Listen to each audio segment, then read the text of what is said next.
Kamusta, mga minamahal kong kapatid? Naway ang biyaya at kapayapaan ng ating Panginoong Hesus ay mapa sa inyo at sa inyong pamilya, ngayon at magpakailanman. Ako po si Pastor Antonio Jr. at narito upang magbahagi ng isa na namang pinagpalang pagninilay mula sa salita ng Diyos. Ako'y nananalangin at humihiling sa Diyos ng mensahe. At malinaw na ipinakita sa akin ng Diyos na marami sa inyo ang nawawalan na ng pag-asa. At ipapakita ko sa iyo ng eksakto kung ano ang dapat mong gawin para muling mapanumbalik ang pag-asa sa iyong puso. Mga kapatid, alam nating lahat na nabubuhay tayo sa mga huling araw. Ito ay isang komplikado at mahirap na panahon. Ang mismong Apostol Pablo ang nagsabi na ang mga huling araw ay magiging mahirap tiisin. Dahil dito mga kapatid, napapansin kong nawawala ng pag-asa ang mga tao. Maraming tao ang hindi kailangan ng mas maraming pera. Ang kailangan nila ay pag-asa. Maraming tao ang hindi kailangan ng mga kaibigan, pamilya, dahil mayroon na sila nito.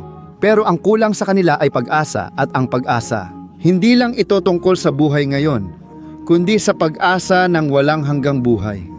Kapag ibinigay mo ang buhay mo kay Jesus at naranasan mo ang unang pag-ibig, yun ang panahon na sobrang in love ka sa Kanya. Magbubukas ka ng pelikula para panoorin, isang pelikula tungkol kay Jesus, kahit pa yung pelikula noong 1980, yung lumang pelikula, pero umiiyak ka pa rin. Sinasabi ko to dahil naranasan ko rin. Nang ibinigay ko ang buhay ko kay Jesus, sobrang saya ko mga kapatid. Gusto kong yakapin ang lahat. Gusto kong ikwento si Jesus sa mga tao. Gusto ko na maranasan din ng lahat ang nararanasan ko. Habang lumilipas ang panahon mga kapatid, dumarating ang mga sagabal, alalahanin at takot tungkol sa hinaharap at sa maaring mangyari sa ating buhay. Lahat ng ito ay naghahati-hati sa ating puso. Dati, ang puso natin ay buo para kay Jesus. Ngayon, parang ang dami ng bagay na pumupuno sa lugar na para at dapat ay kay Diyos lang. Hindi ba ganoon ang nangyayari? Kaya naramdaman ko sa puso ko na ipakita sa iyo kung ano ang dapat mong gawin para muling mapanumbalik ang pag-asa sa puso mo at mabuhay ng masaya araw-araw. Na parang ito na ang huling araw mo dito sa mundo, ayos ba? Bago tayo magsimula, hihilingin ko lang na mag-subscribe ka sa channel ko. Mabilis lang yan. I-click mo lang dito, yung button na mag-subscribe. Wala kang babayaran. May lalabas na maliit na kampana sa tabi. I-activate ang notification bell at piliin ang lahat. Ayos! Araw-araw tuwing umaga, alas 5 ng umaga, ginagawa ko ang panalangin sa umaga at sa gabi. Alas 6 ng gabi, inilalagay ko ang panalangin sa gabi. Sabi ko lagi, kapag sinimulan at tinapos mo ang araw, kasama ang Diyos sa panalangin, lahat ng mangyayari ay para sa iyong kabutihan. Makakatiyak ka, walang makakalampas sa kontrol ng Diyos. Aleluya! Mga kapatid, ano ang nangyayari? Tulad ng sinabi ko tungkol sa unang pag-ibig. Bakit kaya, kapag ang isang tao ay ibinigay ang kanyang buhay kay Jesus, mayroon siyang kakaibang saya. Minsan nakakainis na siya, lalo na sa mga tao sa simbahan. Mga taong matagal na doon, 10, 20, 30 taon na, naiirita sila sa bagong nagbalik loob. Kasi siya yung pinaka-motivated. Siya yung pinaka-masaya sa lahat. Siya yung pinaka-desidido sa gusto niya. At alam mo ba kung bakit nangyayari yon? Kasi kakadiskubre lang ng taong yon na buhay si Jesus. Si Jesus ay hindi lang isang karakter sa kasaysayan. Hindi lang siya isang tao mula sa nakaraan. Hindi! Si Jesus ay buhay ngayon. Siya ay muling nabuhay. Mga kapatid, ang pag-asa ng muling pagkabuhay, tandaan mo yan, ay susi para mabuhay kang masaya at kontento sa kahit anong sitwasyon. Pwede kang maniwala dyan. Halimbawa, basahin mo sa bahay ang Isayas Kabanata 53 sa Lumang Tipan. Makikita mo na si Jesus ay labis na nagdusa sa krus. Doon, sinimulan ilarawan ng propetang si Isayas kung paano nagdusa si Jesus. Siya ay naging hindi makilala doon sa krus. Ayon kay Isayas, walang makitang kaaya-aya ang mga tao kay Isayas, kaya wala silang interes tumingin sa kanya. Maraming nagsasabi, siguro pangit si Jesus kasi walang gustong tumingin sa kanya. Hindi totoo ito mga kapatid, siguradong gwapo si Jesus. Nagningning siya ng kaluwalhatian ng Diyos. Pero doon sa krus ng Kalbaryo, napakatindi ng galit ng Diyos sa kanyang anak, si Jesus. Dahil sa ating kasalanan, nawawalan ng lakas ng loob ang tao na tumingin sa kanya. Sa awit 22, makikita mong naranasan din ni David ang parehong pangitain. Nakita niya si Jesus, ang espiritual na labang hinarap niya sa krus ng Kalbaryo. Pagkatapos, maaari mo ring basahin sa inyong bahay ang awit 22, mga kapatid. Ang mga Hudyo ay may kaalaman sa mga kasulatan, sa salita ng Diyos. Kilala nila ang Isaias 53. Kilala nila ang awit 22. Pero, noong si Jesus ay narito sa lupa, napakahirap isipin na daraanan ni Jesus ang lahat ng iyon, ang lahat ng paghihirap na iyon. Napakahirap makita iyon dahil si Jesus ang pinakamasayang tao sa lahat. Ayon sa Biblia, pinahira ng Diyos si Jesus ng langis ng kagalakan, higit sa kanyang mga kapatid. Si Jesus ang pinakamasayang tao at namuhay dito na puno ng kaluwalhatian ng Diyos. Nahawa niya lahat ng tao sa paligid. Bukod pa rito, si Jesus ang bayani ng mga tao, ng kanyang mga alagad. Nagdadala siya ng kapanatagan, kaaliwan, proteksyon, at mga himala. Kaya, si Jesus ang tagapaglaan para sa lahat ng bagay. At pagkatapos, sinasabi ng Biblia na, sa mga huling araw, nagsimulang bigyan ng babala ni Jesus ang mga alagad tungkol sa mga mangyayari sa lalong madaling panahon. Sinabi niya na siya ay uusigin, pahihirapan, ipagkakatiwala sa mga relihiyoso at ang mga alagad. Hindi nila ito naunawaan dahil si Jesus ay Diyos na nagkatawang tao. Naiintindihan mo? Kaya ang mga alagad, hindi nila maintindihan ang mga iyon. Sinabi ni Jesus sa mga alagad, "Kailangan ko ng batang asno. Papasok ako sa pintuan ng Jerusalem." Mga kapatid, ikinuwento sa Biblia na sumakay si Jesus sa isang asno at pumasok siya sa mga pintuan ng lungsod. Noong sandaling iyon, ang mga tao ay labis na natuwa. Sobrang saya nila dahil gusto nila, alam nyo ba kung ano? Mga kapatid, gusto nila na si Jesus ang mag-aalis sa Roma sa kapangyarihan at itatatag ni Jesus ang kanyang kaharian dito sa mundo. May ganitong inaasahan ang mga tao at doon nila sinimulang ilagay ang mga sanga, mga palaspas kay Jesus bilang paggalang sa kanya bilang hari ng Israel. Sinasabi nila, "Osana." Ibig sabihin ay, iligtas mo kami ngayon. Hinihiling ng mga tao kay Jesus, "Jesus, iligtas mo kami mula sa kapangyarihan ng Roma na umaapi sa amin. Jesus, itatag mo ang iyong kaharian dito. Pumarito ka upang kami protektahan at alagaan." Mga kapatid, nagkakamali ang mga tao, alam mo kung bakit? Hindi nagtagal pagkatapos nito, nagsimulang magbago ang mga bagay. Bakit? Si Judas ay ipinagkanulo si Jesus. Ipinagkanulo si Jesus sa mga kamay ng mga relihiyoso at ang mas masama pa, wala siyang ginawa para pigilan ito. Sa halip, sinabi niya, "Ako ay naparito upang mamatay. Hindi ninyo kinukuha ang aking buhay. Hindi kayo ang papatay sa akin. Kusang loob kong ibinibigay ang aking buhay para sa mga makasalanan." Mga kapatid, isa iyong iskandalo, isang bagay na lubos na salungat sa maaaring isipin ng mga tao.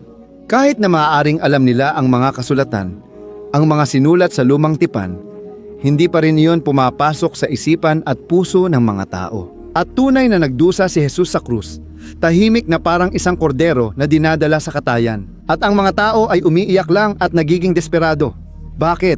Dahil ang kanilang bayani, si Jesus, ay naroon. Walang kalaban-laban, pinahiya, mahina.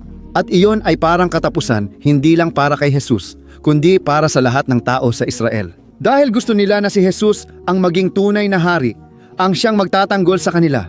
Mga kapatid, hayaan ninyong sabihin ko ito.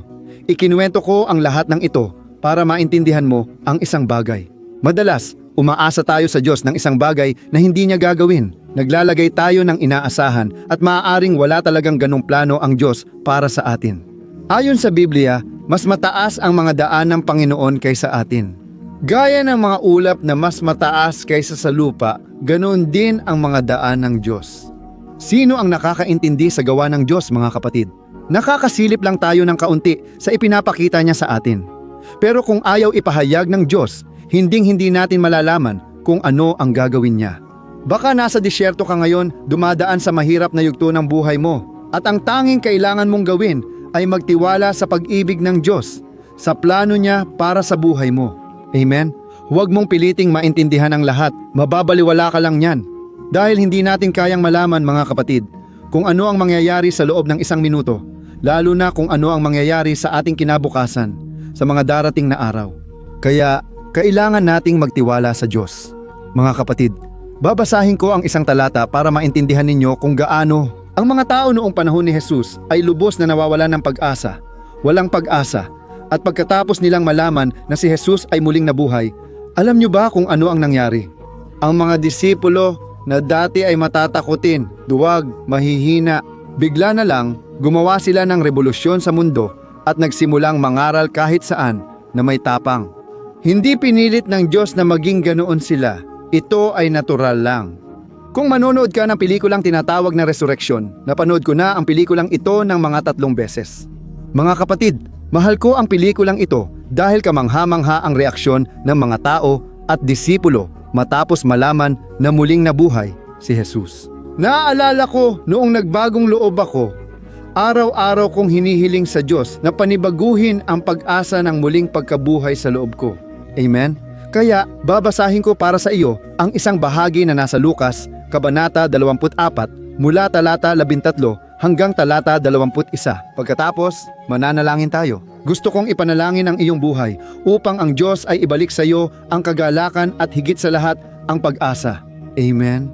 Kaya tayo inilagay ng Diyos dito ngayon. Sa huli, hinihiling ko na ibahagi at ipalaganap mo ang mensaheng ito ng pag-asa. Makinig mabuti. Kakabangon lang ni Jesus mula sa mga patay. 3 araw na iyon. 2 tagasunod ni Kristo ang naglalakad papuntang Emmaus, 11 kilometro mula Jerusalem. Habang naglalakad, pinag-uusapan nila ang mga nangyari sa 3 nakaraang araw.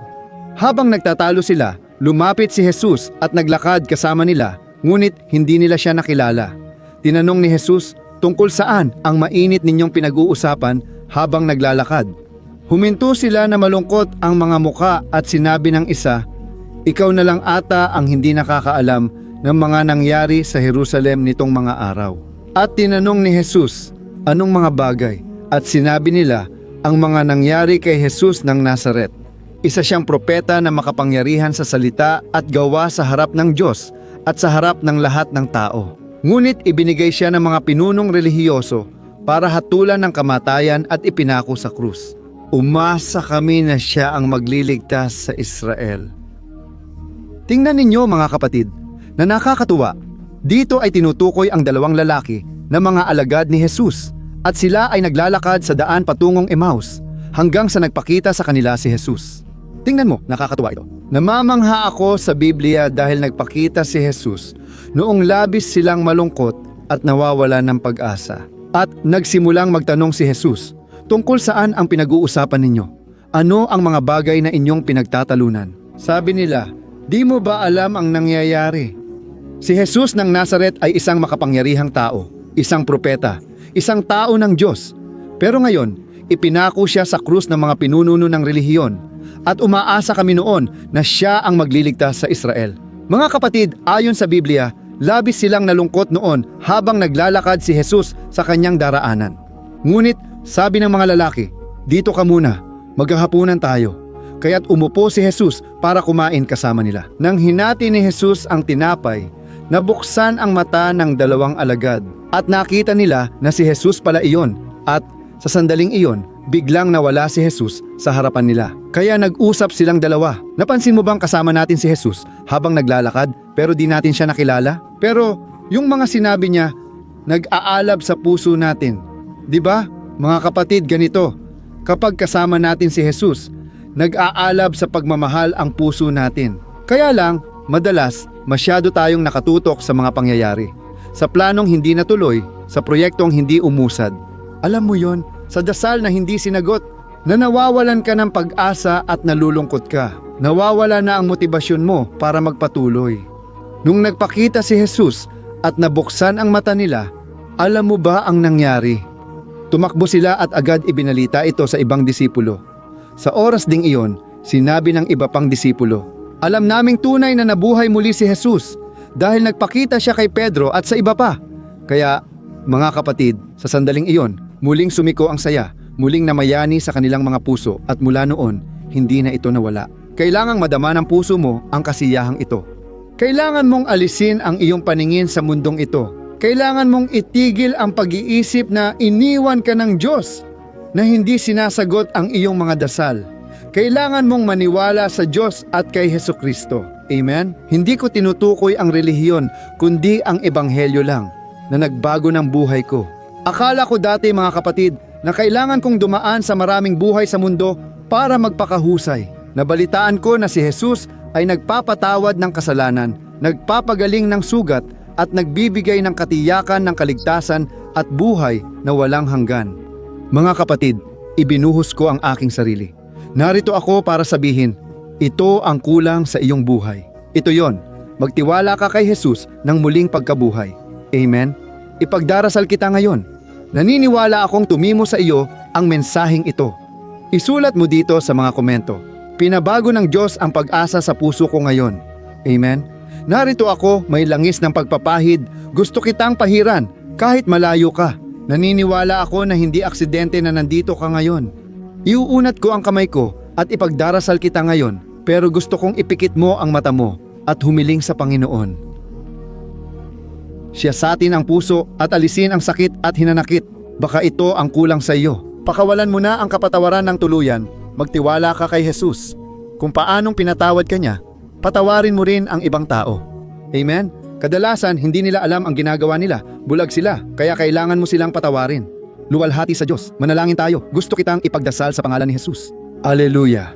Panginoon Diyos at Ama, salamat sa salitang ito at purihin ka, Panginoon. Dahil narito kami hindi dahil sa aming sariling kakayahan, kundi dahil sa biyaya, sa hindi karapat-dapat na pabor. Alam namin na ang kaparusahan ay para sa amin, ngunit si Jesus ang nagdusa ng parusang nararapat para sa amin. O Jesus, salamat sa iyong sakripisyo sa krus. Ikaw, Panginoon, ay naging tapat hanggang sa huli. Ikaw ang tumanggap ng aming kamatayan. Ang parusang para sa amin ay ibinuhos sa iyo, Panginoon. O Jesus, wala kaming sapat na salita para magpasalamat sa iyong ginawa dahil sa pag-ibig. Kami noon ay mga kaaway mo dahil sa aming mga kasalanan. Ngunit ngayon kami ay napagkasundo na sa Diyos sa pamamagitan ng iyong dugo. O Jesus, pinupuri kita at hinihiling. Patawarin mo ang aming kasalanan. Ibalik ang kagalakan ng kaligtasan. At ilagay mo sa amin, aking Ama, ang pag-asa na higit sa mga pangyayari na hindi nakadepende sa mga pansamantalang bagay ng mundong ito. Ilan ngayon, aking Ama, ang nananalangin kasama ko at natatakot sa kamatayan, may takot sa kamatayan dahil hindi nila alam kung saan sila pupunta. Ngunit Jesus, sinabi mo, ang nananampalataya sa akin, kahit mamatay, mabubuhay muli kapag nilisan ang mundong ito. O Jesus, ang sarap umasa sa kaligtasan at buhay na walang hanggan. Walang sapat na salita para pasalamatan ka, Jesus, dahil hindi ito galing sa aming lakas. Hindi nakasalalay sa amin ang kaligtasan. Tinamo mo ito, Jesus, sa krus, kaya't ang magagawa namin ay purihin ka. Ngayon, ikaw ay nakaupo sa kanan ng Ama, namamagitan para sa amin. Ang iyong tagumpay ay aming tagumpay at niluluwalhati kita, Jesus, dahil hindi namin kailangan ng ibang mga Diyos. Hindi namin kailangan ng ibang mga daan. Sa katunayan, ang tanging daan, ang katotohanan at ang buhay ay ikaw, Panginoon. At sa sandaling ito, Jesus, hinihiling ko na ang kapangyarihan ng muling pagkabuhay ay umabot sa bawat isa sa mga taong ito ngayon. Magdala ng kagalingan, magdala ng kalayaan, magdala ng mga himala, at naway ang mga taong ito ay mahawakan sa sandaling ito, aking Ama. Ama, inaabot ko ang aking mga kamay para sa kanila sa pangalan ni Jesus at hinihiling ko na hipuin mo ang bawat sugat, sakit at problema nila. Habang inaabot ko ang aking mga kamay, inilalagay din nila ang kanilang mga kamay sa katawan nila ngayon. Jesus, hipuin mo ako, Panginoon. Pinapalayas ko ang lahat ng kasamaan at sakit sa pangalan ni Jesus at hinihiling kong dalhin mo ang kagalingan. Naway magulat ang mga doktor, aking Ama, sa gawaing ginagawa mo na ang paggaling ay maging perpekto, maging ganap, O Jesus. Ibalik mo ang pag-asa ng lalaking ito at babaeng nag-aalala at natatakot sa hinaharap. Madalas walang pera, walang kakayahang suportahan ang pamilya. Madalas nararamdaman nilang nag-iisa sila dahil wala silang kasama o katuwang sa buhay. O Jesus, napakaraming kahilingan ng panalangin at iniaabot ko silang lahat sa iyong mga kamay.